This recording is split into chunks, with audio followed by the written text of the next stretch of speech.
The feeling of imprisonment is one that I have encountered often throughout my life, simply because I was never what society would call normal. At age 13, I began to question my sexuality because I found myself more attracted to females than males. When these questions conquered my daily thoughts, I began to look into homosexuality. I read certain passages in the Bible, such as Corinthians 6, verses 9 and 10, where it states, quote, "The sexually immoral, idolaters, adulterers, passive homosexual partners, practicing homosexuals, 10 thieves, the greedy, drunkards, the verbally abusive, and swindlers will not inherit the kingdom of God." End quote. From my results, it was clear that homosexuality was not favored and considered immoral or irregular. I am a strong believer of God and Judgment Day, and I felt like this recurring idea could have been a test. One of the many tests that God sends to you to assess your faith. As I entered ninth grade at Rowan Park, I was very successful, but deeply depressed because these thoughts clouded my mind. My clothes began to feel uncomfortable, and I didn't like low-cut shirts or anything the average girl would wear. I enjoyed sweatpants, t-shirts, tennis shoes, and occasional skinny jeans. To my family, I was Lynnette, also known as Nettie Boo. Heterosexual, a basketball player, somewhat distant but intelligent. And to my friends, I was known as Net, a lesbian, a basketball player, very supportive and intelligent. There I was, living two different lives all in one place. I began to isolate myself from my family when I got tired of living in my second world, and they began to question me. They blamed the stress of private school on my change of behavior, but they remained curious. My sisters would sneak through my cell phone at night but get thrown off by fake names, and they would log into my MySpace and Facebook accounts, attempting to find the big secret that I've been hiding.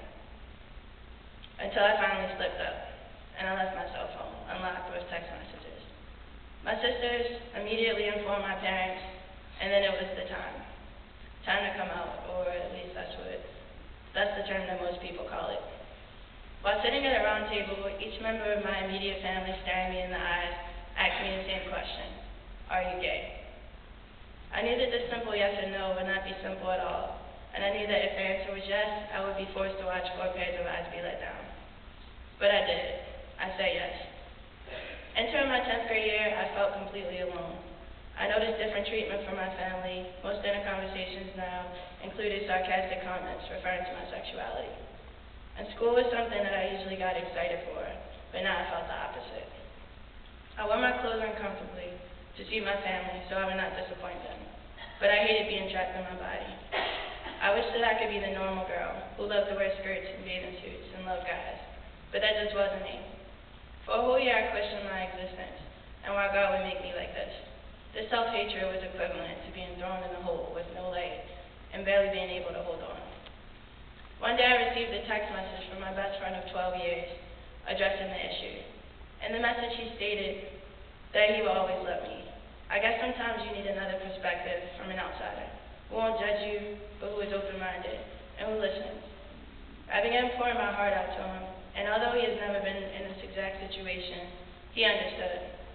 He always saw the emphasis my parents put on me, and this was the one thing that interrupted it. I was no longer the golden child. I was the confused one. I felt as though all of my success was forgotten when my sexuality was revealed. As I went through some of the most painful times in my life, my best friend, Aaron Roebuck, was there through thick and thin, no matter what. He admitted that he even thought my sexuality was a phase, until one night I described how hard life was, and I told him, quote, "If there was some way in the world that I could be straight, I would do it. Living my life is one of the hardest things to do, because all I want to do is be myself, and no one can accept that." End quote. He turned into my biggest advocate, and whenever I doubted my life, he would cry with me and tell me how much he would be hurt to be left alone on earth without me.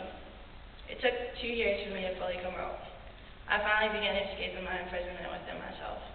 My clothes began to get bigger, and I felt more comfortable. I began bringing my girlfriends around family, and I could tell that they were really trying hard to accept me. I could not blame them for reacting the way they did, because they knew that homosexuality would further complicate my life. I still engaged in many conversations about my sexuality, in which my family asked me why, and I simply responded, because it's what I want, and it's me.